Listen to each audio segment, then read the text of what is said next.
Hindi UGC net की class को शुरू करते हैं। फर्स्ट क्वेश्चन आपका कथन और कारण वाला है। फर्स्ट है कबीर के राम निर्गुण थे।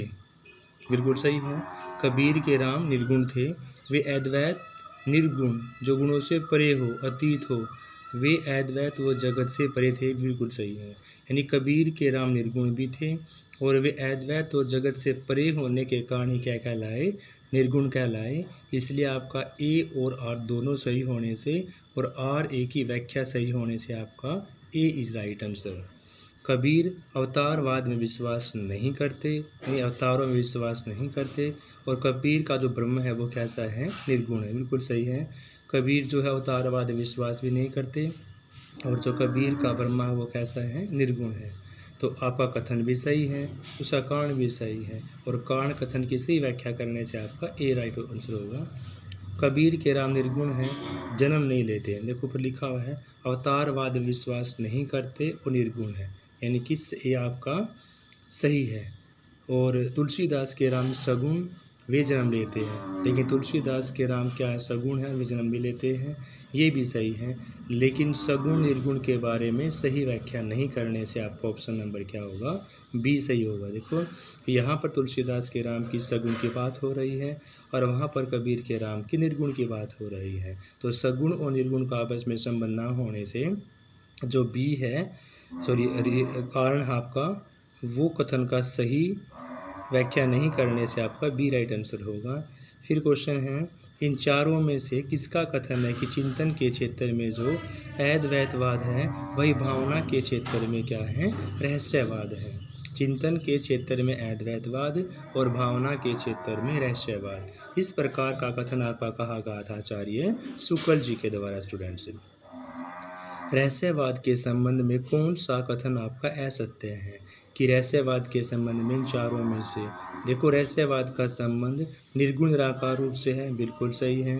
जीवात्मा पर परमात्मा से संबंध जोड़ती है, भावनात्मक होता, ये भी सही है। शुद्धात्मक रहस्यवाद में साधन फुटली जागृत होती, ये भी सही। लेकिन कबीर रहस्यवादी कभी नहीं थे, यह आपका असत्य है। इन चारों में से भी आपने असत्य कथन ही चुनना है, असत्य कथन ही चुनना है। कबीर में साधनात्मक रहस्यवाद अधिक है, ये तो आपका सत्य है। कबीर के रहस्यवाद पर हठ योगी के सिद्धों का प्रभाव है, ये भी सही है। कबीर के राम घट घट में बसे हुए, ये भी सही है। लेकिन कबीर की ईश्वर संबंधी धारणाएं विशिष्टाद्वैत पर आधारित नहीं है, असत्य है। देखो कि कबीर का जो ईश्वर संबंधी पार्ट है उसकी धारणाएं हैं वो विशिष्टाद्वैत पर आधारित नहीं है। तो आपका डी इज राइट आंसर। असत्य है कि भी कबीर मूर्ति पूजा के समर्थक नहीं थे। मूर्ति पूजा का तो कबीर ने क्या किया था, खंडन किया था, विरोध किया था। तो इसलिए आपका ए ही असत्य है, क्योंकि यहाँ पर कहा गया कबीर मूर्ति पूजा के समर्थक थे और कबीर जी मूर्ति पूजा के समर्थक नहीं थे। तो ए इज राइट आंसर। कबीर आज भी प्रासंगिक है, रीज़न है समस्याएं आज वैसी ही व्याप्त है जैसी कबीर के समय में थी। तो देखो बिल्कुल सही है। कबीर आज ही प्रासंगिक इसलिए है जो समस्याएं समाज में उस समय व्याप्त थी वही समस्याएं सारी सेम टू सेम अब भी है। इसलिए ए और आर सही है और आर ए की सही व्याख्या भी करता है। नेक्स्ट सुमेलित करना है काहे की नलनी तू कुम्हान ली। ये अन्य के बारे में बात होने से आपका अन्योक्ति अलंकार है। संत ने छाड़े संतई दृष्टांत अलंकार। पानी केरा बुदबुदा बै की आवर्ती होने से अनुप्रास अलंकार नहीं, उपमा है, बै की नहीं है। केशव कही कही, यहाँ पर क्या की आवर्ती होने से अनुप्रास है। पानी केरा बुदबुदा, पानी जैसे बुदबुदा की बात कह रखी है तो यहाँ पर कौन सा है, उपमा अलंकार है। नेक्स्ट है कबीर ने ईड़ा पिंगला नाड़ियों के प्रतीक के रूप में किसका प्रयोग किया है। तो कबीर जी ने ईड़ा पिंगला नाड़ियों के रूप में गंगा गोमती का प्रयोग किया गया है। किसका कथन है कि भाषा पर कबीर का जबरदस्त अधिकार था, वे वाणी के लिटरेटर कहलाए थे।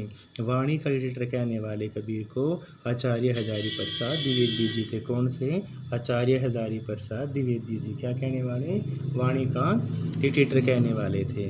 किस विद्वान का कथन है कि कबीर की भाषा का निर्णय करना टेढ़ी किया क्योंकि वह खिचड़ी है।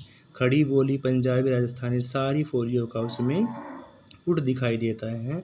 पंच में खिचड़ी कहने वाले आपके डॉक्टर श्याम सुंदर दास थे। कबीर की भाषा संदूकड़ी थी क्योंकि बहुत सारी भाषाओं का मेल था, तो कबीर की भाषा संदूकड़ी थी। और कबीर की भाषा को वाणी लिटरेचर किसने कहा था? आचार्य हजारी प्रसाद द्विवेदी ने। पंच में खिचड़िया किसने कहा था? डॉक्टर श्याम सुंदर दास ने। पद्मावत के रचनाकार इनमें से कौन है? तो मलिक मोहम्मद जायसी, यानी कि जायसी ने पद्मावत की रचना की थी। इनमें से रहस्यवादी कवि नहीं है। देखो, तुलसीदास रहस्यवादी कवि नहीं है, लेकिन जायसी, सूर और कबीर आपके रहस्यवादी कवि। अगर रहस्यवादी कवि पूछता तो जायसी, कबीर और सूर होते, लेकिन नहीं पूछा हो तो तुलसीदास जी होंगे। सूफी मत में ईश्वर की भावना स्त्री के रूप में की गई है, कथन किसका है? सूफी मत में ईश्वर की भावना स्त्री के रूप में की गई है, कथन आपका डॉक्टर राम कुमार वर्मा का है। असत्य चुनना है। पद्मावत में वीरदशा में पद्मावती क्या थी? पीड़ित थी। कि पद्मावती में वीरदशा में पद्मावती पीड़ित थी, आपका असत्य है। पद्मावती नागमती जो है वो संसार का प्रतीक है। क्वेश्चन बहुत बार आया हुआ है कि पद्मावत में जो मलिक मोहम्मद जायसी की द्वारा लिखी गई थी उसमें नागमती किसका प्रतीक माना गया है? तो नागमती यहाँ पर संसार का प्रतीक माना गया है। फिर है पद्मावत के संबंध में क्या सत्य है? कि पद्मावत जो है वो समासोक्ति है। यही सत्य है कि पद्मावत जो है एक समासोक्ति है। पद्मावत में दिल्ली किसका प्रतीक है? दिल्ली हमारा परलोक का प्रतीक है। स्टूडेंट्स, किसका प्रतीक है? परलोक का प्रतीक है। नेक्स्ट क्वेश्चन इज किस रसों का राजा कहा गया है? तो रसों का राजा आपको श्रृंगार रस को कहा गया है। सूरदास किस रस का कोना कोना झाँक आए थे? वात्सल्य रस का कोना कोना झाँक आए थे। ब्रह्मद गीत प्रसंग जो है वाक वदिता से भरा हुआ है, ये कथन है। गोपियाँ बहुत चतुराई से अपनी वीर दशा का निरूपण करती हैं और कृष्ण के हृदय में करुणा को जगाती हैं। ये देखो यहाँ पर ब्रह्मद गीत प्रसंग वाक वदिता से भरा हुआ बिल्कुल सही है। गोपियाँ बड़ी चतुराई से अपनी वीर दशा का निरूपण भी करती हैं और कृष्ण के हृदय में करुणा भी जगाती, ये भी सही है। तो कथन कांड सही होने से और कारण एक किसी व्याख्या होने से आपका ए राइट आंसर होगा। किसका कथन है कि बाल सौंदर्य एवं स्वभाव चित्रण में जितनी सफलता सूर को मिली है उतनी किसी को भी नहीं मिली है। वे बंद आँखों से वात्सल्य का कोना कोना झाँक आए हैं। इस प्रकार यह कथन आपका आचार्य शुक्ल जी के द्वारा कहा गया है कि बंद आँखों से वात्सल्य का कोना कोना झाँक आए हैं, और यह आचार्य शुक्ल जी के द्वारा कहा गया है।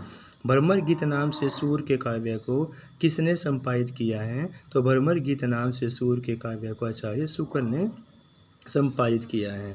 आचार्य शुक्ल के अनुसार तुलसीदास का जन्म कहाँ पर हुआ? राजापुर में हुआ। किसके अनुसार? आचार्य शुक्ल के अनुसार। कहाँ हुआ? राजापुर में हुआ। इनमें से कौन सी एक रचना तुलसीदास की नहीं है? देखो, भव्य रामायण है, वैराग्य संदीपनी भी है, कवितावली, साहित्य लहरी। ऑप्शंस के अकॉर्डिंग यहाँ पर रामायण दिया हुआ है और बाकी तीनों आपकी तुलसीदास की है ही। आचार्य शुक्ल के अनुसार तुलसीदास की रचनाएं कितनी प्रमाणित हैं? तो 12 रचनाएं प्रमाणित हैं, जिसमें से आपकी 7 छोटी और 5 बड़ी हैं। कौन सा गीति काव्य तुलसीदास का सर्वोत्तम काव्य है? तो भव्य रामायण ही आपकी क्या है? तुलसीदास की सर्वोत्तम काव्य। देखो यहाँ भव्य रामायण, ये ऑप्शन आपका गलत है, ये नहीं होना चाहिए, क्योंकि चारों ही रचना आपकी किसकी? तुलसीदास की है। भव्य रामायण भी किसकी है? तुलसीदास के। स्टूडेंट्स, गीतावली की कथा मानस से अधिक व्याप्त है। इसमें राम के जन्म से लेकर सीता निर्वासन और लव कुश के बाल चित्र के विषय में प्रसंग है। बिल्कुल सही है कि गीतावली जो है वो मानस से अधिक व्याप्त का मतलब ये है क्योंकि इसमें राम के जन्म से लेकर सीता का निर्वासन और लव कुश के बाल चित्र तक का सब विधियों का प्रसंग है, इसलिए ए भी सही है और आपका कथन भी सही है, रीज़न भी सही है। तो दोनों सही होने से आपका option number is right answer. Gitavali की भाषा पूछी हुई है, तो गीतावली की भाषा आपकी ब्रज भाषा है। रामचरितमानस की रचना 1574 ईस्वी में हुई थी। स्टूडेंट्स, 1574 में। किसका कथन है कि लोकनायक वही हो सकता है जो समन्वय कर सके? तुलसीदास का संपूर्ण जो काव्य है वो समन्वय की विराट चेष्टा है, और इस प्रकार का कथन कहा था आचार्य हजारी प्रसाद द्विवेदी जी के द्वारा। Thank you students. बाकी क्वेश्चन हम नेक्स्ट वीडियो के अंदर करेंगे। Have a nice day.